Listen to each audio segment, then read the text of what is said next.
বস্তা লোড করেছে, এই বস্তাগুলো আসলে কোথায় যাচ্ছে সেই কথাগুলো জানবো এবং এই বস্তাগুলো নেওয়ার পরে এইগুলো দিয়ে কী, এই সামগ্রীগুলো দিয়ে কী করা হয় সেই কথাগুলো জানবো। চলুন আর কথা না বাজিয়ে শুরু করি আজকের প্রতিবেদন।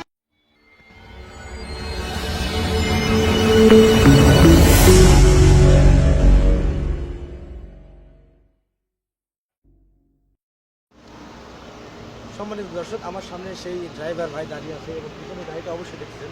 আমি তার কাছ থেকে বিস্তারিত জানবো তিনি এই সামগ্রীগুলো কোথায় নিয়ে যাবেন। আসসালামু আলাইকুম। ওয়ালাইকুম আসসালাম। ভালো আছেন?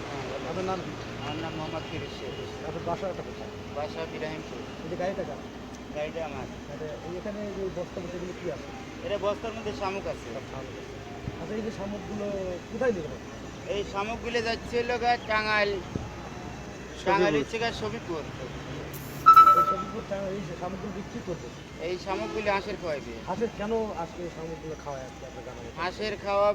হাঁসের খাওয়াইলে বেশি হয়। আচ্ছা, শামুক ছাড়া কি অন্য কোনো খাবার টাবার দিয়ে? শামুক সারা দিত, মানে যে ধান খাওয়াইতো, কিন্তু ধানে তো তাদের পোষাচ্ছে না, তারা সেই জন্য আর কি শামুক খাওয়াচ্ছে।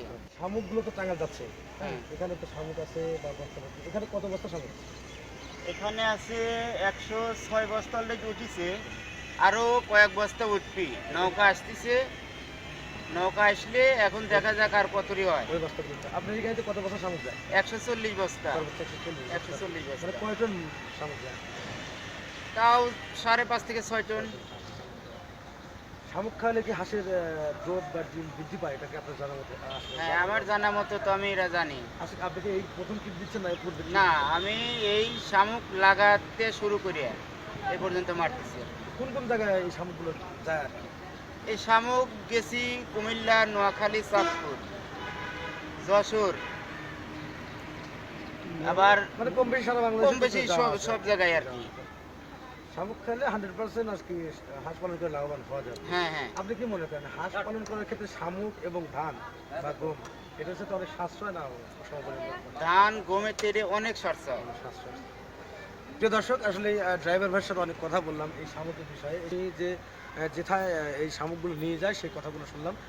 আসলে ওনার দেখা মতে শামুকগুলো দেওয়ার পরে ওখানে যে শামুক ছাড়া ধান বা অন্যান্য খাবার দেয়, এইগুলো বাদ দিয়ে এই শামুকগুলো অনেক সাশ্রয় হয়। এই গাড়ির মধ্যে 130 থেকে 40 বস্তা শামুক যায়। তো আজকে মূলত এখানে লোড হচ্ছে, এই শামুকগুলো যাচ্ছে টাঙ্গাইলে। তো প্রিয় দর্শক, যাদের শামুক প্রয়োজন তারা শামুক সংগ্রহ করতে যাচ্ছেন বা খামার করে শামুক সংগ্রহ করবেন, তারা অবশ্যই আমার সাথে যোগাযোগ করতে পারবেন। যোগাযোগ করলে অবশ্যই শামুক করে দিতে পারবো। তো প্রিয় দর্শক, আর কথা বাড়াতে চাচ্ছি না, আজকের প্রতিবেদন এখানে সব হচ্ছে। ভালো থাকবেন, সুস্থ থাকবেন। আল্লাহ হাফেজ, ধন্যবাদ।